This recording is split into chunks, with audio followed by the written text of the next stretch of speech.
there's significant value. Now, one of the major misconceptions or concerns I hear when we have this debate, people that say, no, I just want a pre-qual, most of the time, that is because they don't want to hurt their credit. Yep. But we just require a soft credit pull. We don't even do a hard credit pull until you actually find a home and go under contract. Welcome to Loans Elevated, the podcast that brings you the latest industry news, expert interviews, and insightful discussions that will help you stay ahead in this dynamic market. I'm your host, Broch Lassig, and I've spent years in the trenches of the mortgage industry, helping individuals and businesses navigate the complex landscape of real estate financing. I'm your co-host, TJ Heidenreich, and together we'll cover a wide range of topics, from business strategies that skyrocket your success to mindset and motivation that fuel your growth. So we're talking about pre-approvals and what it means, why it matters, the pros and cons, I guess, versus what some people think a pre-qual is versus pre-approval. Yeah. Misconceptions. Yep. So what do you think? What would you break it out with? Well, really, I think people need to understand what the difference between a pre-approval and a pre-qualification is, because oftentimes I'll get clients calling, asking for one or the other, but just blindly asking. So a pre-approval is going through your whole scenario, verifying everything to make sure your actual loan can work and you are legit pre-approved. What this means is we're checking off your credit, income, and assets. So we're going to first get in a 1003 or a loan application from you. This can be done over the phone or in person or online, whatever you guys prefer or whatever the client prefers.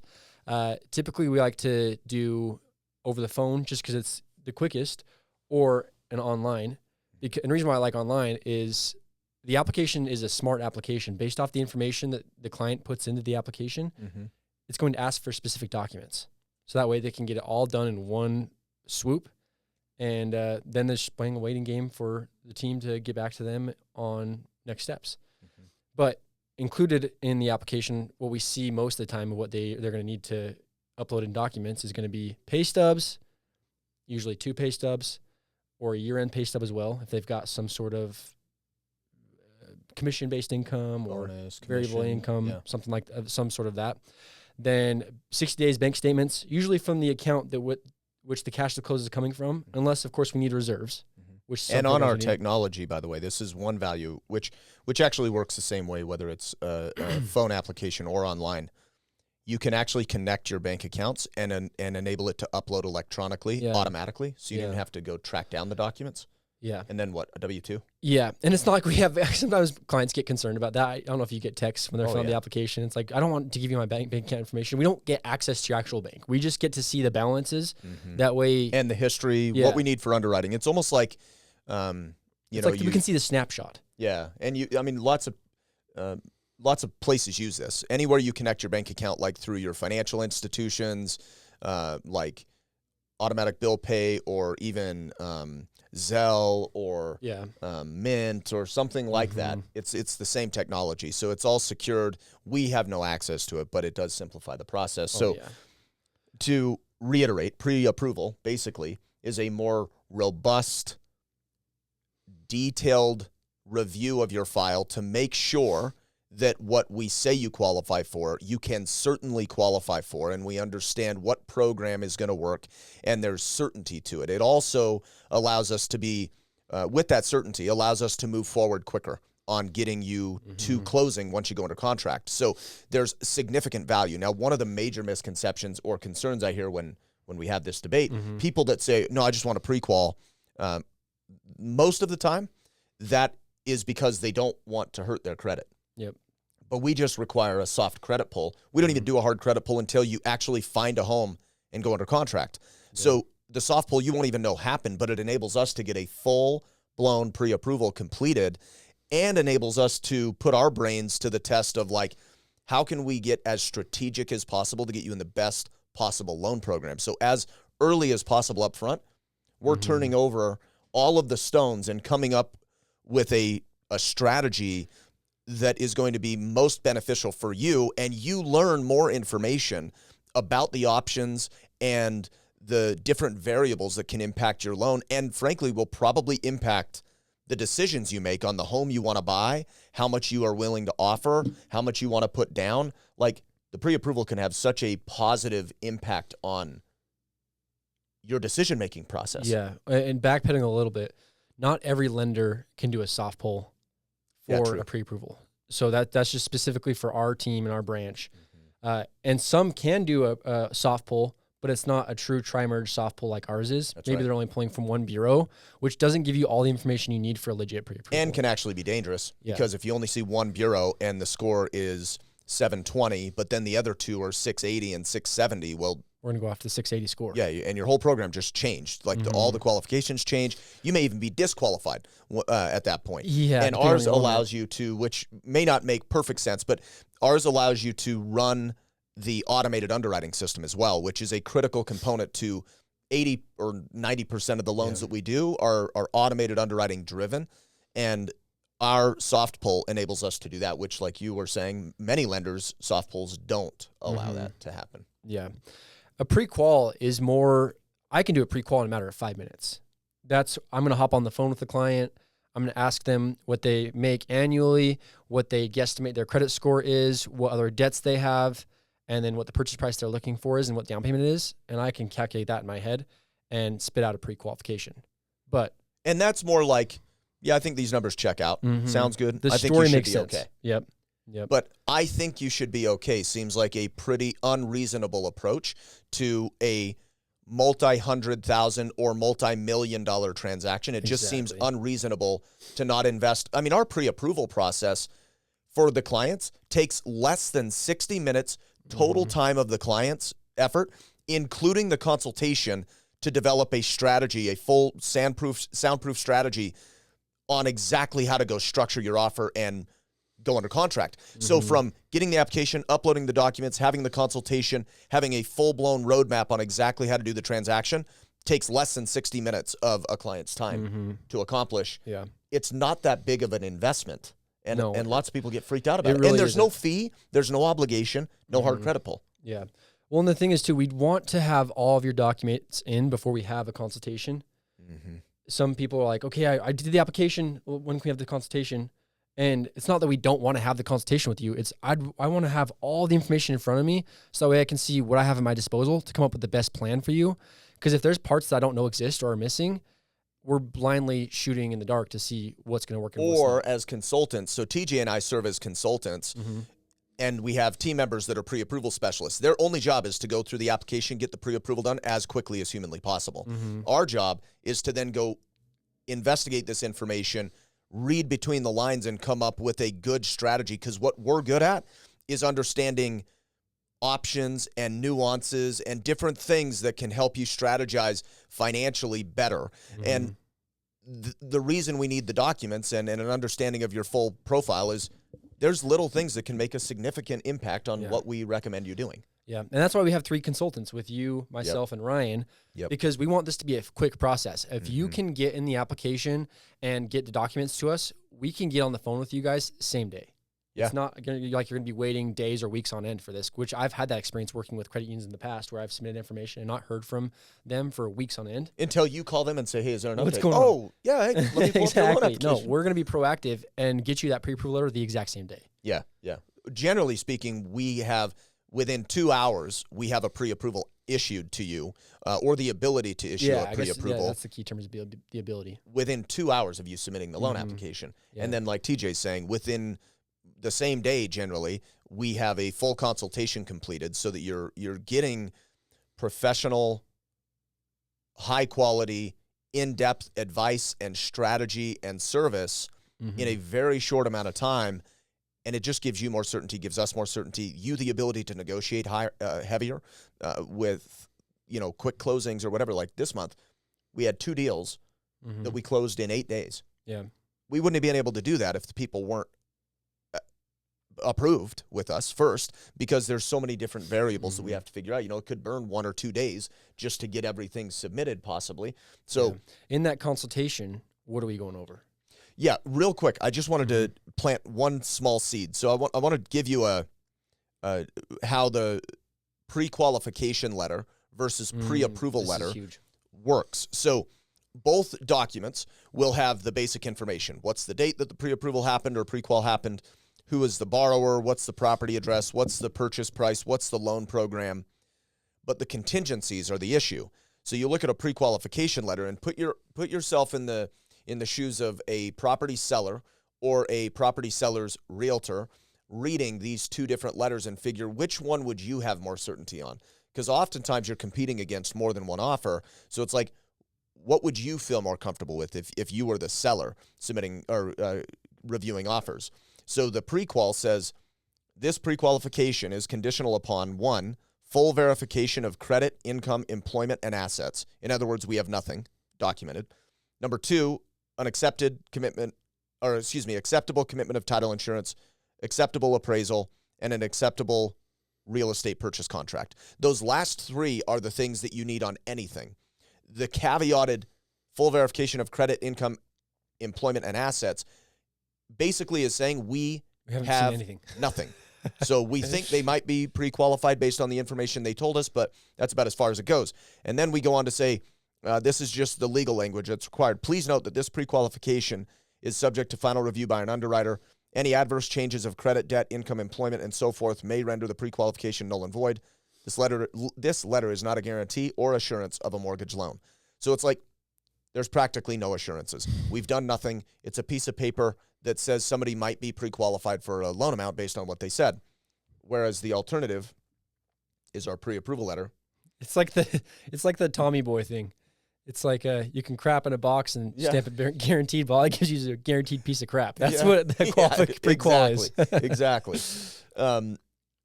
But then our pre-approval, congratulations, you've been pre-approved for the property and terms listed below. Here's the property. So that's more certainty.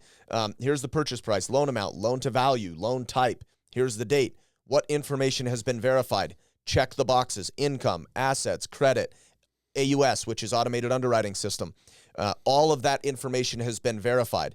5 reasons you should accept this offer. Our loan approval and closing dates will be met per the attached offer. We can't make that certainty if it's just a pre-qual. And it goes on to say a few other things that kind of brags about our team that helps with your negotiations, and we like the seller and their agent to see. But the main difference is this is basically like there's none of these loophole contingencies listed because we've done the homework. We know for sure you can get that loan. So anyway, I thought that was worth just kind of sharing the difference. Really so once we have the application during the consultation, which like you said, we get done in 30 to 45 minutes max, we're going to be going over a pre-approval summary. This is the form that we send to you because we don't actually send you a pre-approval letter, which we'll dive into why we don't do that next. But we fill out this pre-approval summary. This is all the information you need while you're out shopping. First thing on that is, of course, if there's multiple people on the loan, who is going to be the main contact? Because sometimes it's not always the main borrower. Sometimes it's the co-borrower on the loan, and the easiest way to contact them. That way we know for everyone on the team, but also your real estate agent, because we're going to send this to your real estate agent as well. Then we're going to go over your real estate goals, not only for this transaction, but maybe a long-term approach as well. That way we know the way we set up this mortgage, is it going to have a domino effect on other mortgages we set up? Is this going to be a long-term move? Is this more of a stepping stone?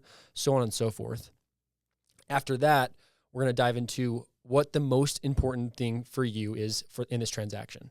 Because yes, there's multiple factors that are important, and this is a matter of, this could be timing, this could be a monthly payment, this could be a specific property need. Specifics. Yeah. So really what we say is, okay, what is the most important thing to you in this transaction? And you have to hit this for the transaction to be a success. And then we're going to reverse engineer based off that. And the beauty of understanding these questions is they seem super basic, but when we ask these questions in consideration of the specific transaction, the specific scenario, your personal details, where your emotions are and how your decision-making is going, we mine out information to help streamline this process, to help ensure you get the house. And it essentially eliminates so much unnecessary stress because we're being proactive and getting a legitimate understanding on what the goals are. But then, like TJ said, this can that little top part, a few questions, can significantly impact how we recommend which direction to go, because it's like this goes into our holistic mortgage planning, which is essentially what the pre-approval summary is based around. Right. It's our consultation.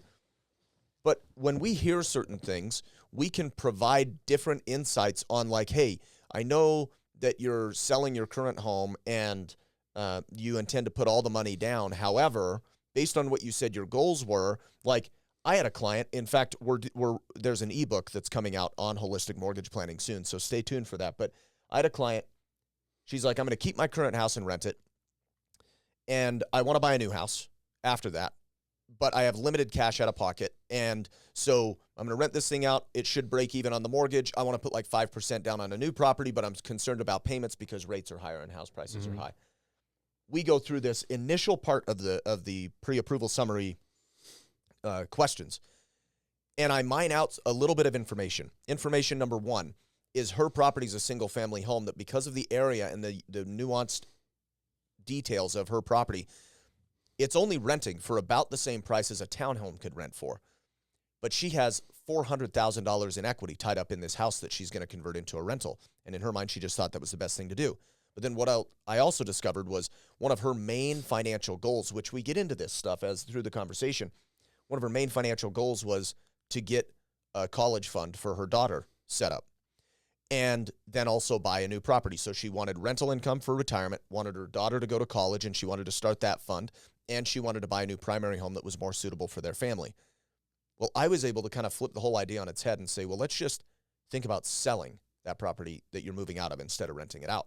Even though it's got a super low rate, and I know it kind of psychologically makes sense, we flipped it and said you can now sell it, buy a new primary home, fund your daughter's college education. I think it was like $75,000 she could put in a college education fund right now, give it a few years to compound and fund her the education, and have enough money to buy 2 rental properties on top of that. But the nice thing was those rental properties were going to be purchased in light of being specific rental properties. She was going to go buy the properties in the right area, the right property type, the intent to cash flow, so on and so forth. So we literally accomplished the goals she had coming in, plus the goals she didn't even realize had anything to do with buying or selling real estate, and she was so happy. So I think I wanted to just highlight the significance of what that consultation is like. It's true. Another example of that, I had a consultation just this week where the property they wanted to house hack, right? They're purchasing a property with the sole intent to turn this into investment property in just a year. Well, right now, oftentimes I'm not advising clients to buy down permanent points just because the odds of the people refinancing the next like 12 discount to 18 fees months, to get a lower rate permanently.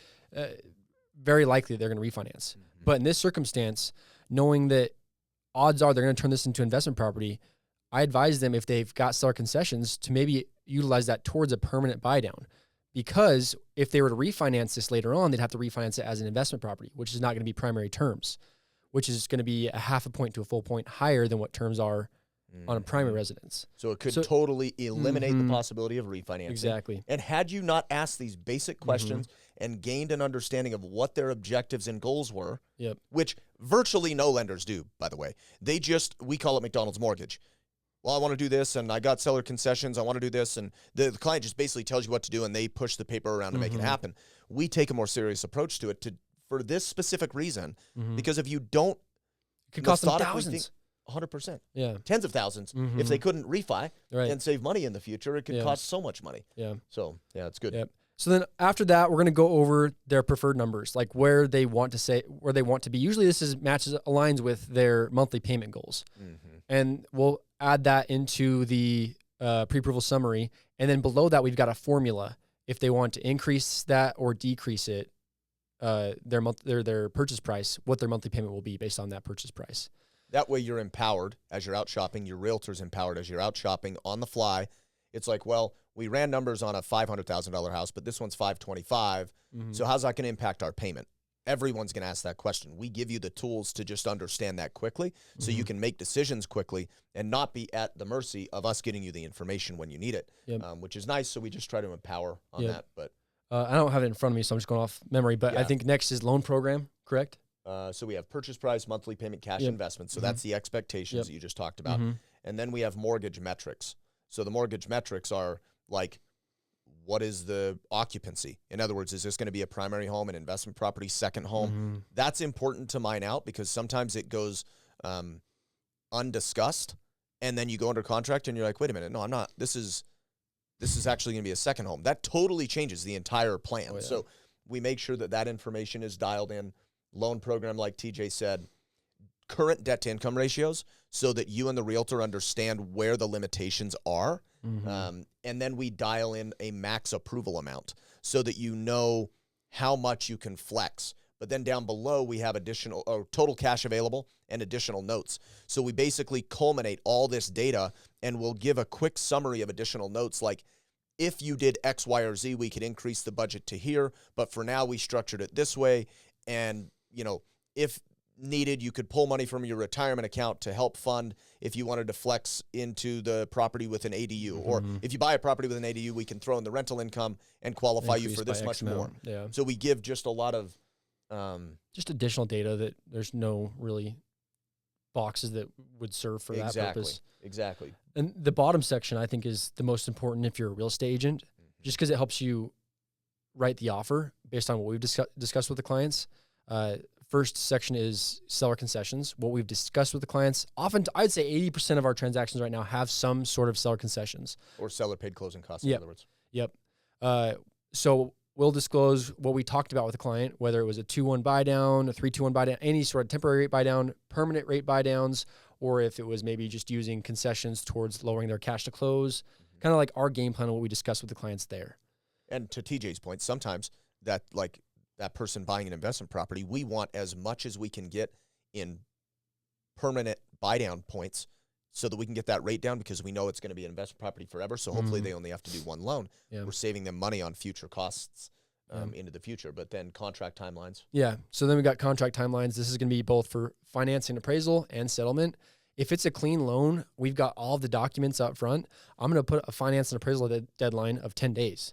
Or less. Yeah, exactly. 5 days and a 10-day closing. Yep. And we'll just rush the appraisal, get everything back. That way you can write a really aggressive offer. Now, be sure to communicate with us when you actually write the offer. That way we know what's going on. That way we can get the team prepared. But if it's a clean file, we're going to close quick. And we routinely do. I mean, I think we ran our average just the other day when we were putting some information together. Our average contract to closing days is 17 days right now. And that includes the ones that are 30 and 45-day contracts, but also includes the ones that we close in like 8 days. So our ability to close quick is huge. Yeah, I think the national average has got to be somewhere closer to 30 to 40 days. I think it was 35 days or 30. Yeah, I think it was somewhere in the middle. Something like that. Yeah. The other thing is the pre-approval process, that 60 minutes that a client needs to invest with our team to get application in, docs in, and a consultation done, strategy done, this whole document we're talking about. That's what enables us to close as quickly as we're explaining now. And that, as most realtors know, and we know, and lots of clients understand this too, that type of negotiation power. I mean, I have a client that we were able to close with a builder by the end of the month. So that was one of the ones we did this month. And they had to close in 8 days. Because they could close by the end of the month, which is an important piece for builders, closing, when the fiscal year ends or when the fiscal month ends or whatever, that matters for them. They were able to negotiate. I mean, it was insane. It was an expensive house, but it was something like $150,000. Almost, it was like an 8% or 9% reduction in combination of lower price and concessions. We had like 50 grand in concessions. The reason we were able to push so hard is because we were able to close very quick. Such aggressive timelines. And we were prepped, Otherwise, the builder would have been like, no. See, which is funny because you hear quite frequently right now, oh, closing quick doesn't matter. Have you seen this market? Well, evidently it still does, because sellers want certainty. They want that cash in their pocket as soon as possible. In fact, even if they don't have to move out of their property, I think they'd rather sell quick and then lease back the property for free or at some sort of cost from the buyer, to know that the property did sell, it's out of their hair, and they now have got the funds to then purchase the next property. Now they have the cash, because we've seen those circumstances where, I mean, it happened just a couple months ago where our buyer was they were closing simultaneous, sell and buy. On a multi-million-dollar house. They signed on their on their purchase. They were supposed to sign on the sale. It fell through. And the buyer didn't sign the day of closing. Like, that is a real thing. People can get and now there's lawyers involved Yeah. for both parties. I mean, now it's turned really messy, where if they would have just closed on the sale as soon as possible, they could have avoided all this. And like TJ said, certainty is what sellers want. Certainty is what sellers' agents want, because you would much rather, and all this stuff's negotiable. So right now, like, the seller, you could just offer them, like TJ said, to lease the property back if they need time to move, but you want to hit the front runner. So you want to beat all the other offers on the table, which there are still lots of houses with multiple offers, even right now. And it's getting actually worse. But also, if you want the ability to flex on them a little bit. So I'll give you an example. Maybe they're like, closing quick's not important. Well, what if we close in 10 days and therefore you don't have to make this month's mortgage payment and we'll lease back to you for a month and you don't have to make next month's mortgage payment. Well, now you just saved them whatever, 5, 6, who knows what the price of the home is, 5 or 6 grand out of pocket, and you can leverage those things to negotiate a better price or more seller concessions or paid closing costs. So there's a lot of different strategic ways that you can go about this, which are significant, and it matters. Yeah. Next question is, how long does a pre-approval last? Yeah. So I think this one is weird. The way we say it is a pre-approval is basically timeless. There's no real expiration date per se. Now, over time, we will update some things. Like, for example, we need, as long as, I tell clients this, as long as you keep making money at the same level, you don't quit your job or change your job, you don't change your income, and you don't spend all the money in the bank, and you don't go late on your mortgage, or on any of your debts, and you keep paying your debts on time, your pre-approval basically lasts forever. Before you go to underwriting, we may have to get an updated pay stub or an updated bank statement or an updated mortgage statement or something like that. We have to update the documentation, but as long as nothing changes, basically it's timeless. Yeah. That's what I tell people. I'm like, if you're not doing anything big with credit, income, or assets, don't worry about it. But if you're going to buy something large, or if there's going to be a job change in pace or some weird structure with job, just call us first to verify that it's going to be okay. And we'll tell you, yes, it's going to be okay, or no, we're going to need X amount of documents if you do so, if you do that move. Then yeah, just get us the documents and we can update it and you're good to go. Exactly. Yeah, it enables us to move quickly if you make a change. And the nice thing about the pre-approval too is you get into our team's system and process, which is extremely dialed in. And we are in touch with you proactively, keeping tabs on these changes, keeping tabs on what the market's doing, how that's impacting your pre-approval, what new programs are released that could benefit you. All those things happen when you get into this process, which really just simplifies things. Yeah. And then the pre-approval process isn't done once we get you that pre-approval summary, because I've got pre-approvals that we sent out in September, but since September, rates have come down by a point, gone back up by a point, come back down a half point, so which can change your monthly payment by hundreds of dollars. So throughout that timeline, one of the three of us is going to be in contact with you on what the market's doing. If you're looking at any properties, we're going to run those numbers for you. That way, you're not going to be blindsided when you put in an offer and monthly payment is lower or higher than you expected. So I think that hits basically everything. Yeah. It's kind of the pre-approval process in a nutshell, really the why behind getting a full-blown pre-approval, which makes sense. I think our team does a great job at making it very easy, providing significant value to help you make better decisions, because the reality is the decisions you're making when you're buying and financing real estate can have a forever impact on your financial future. And that is what we are passionate about. Like I said, I mentioned holistic mortgage planning.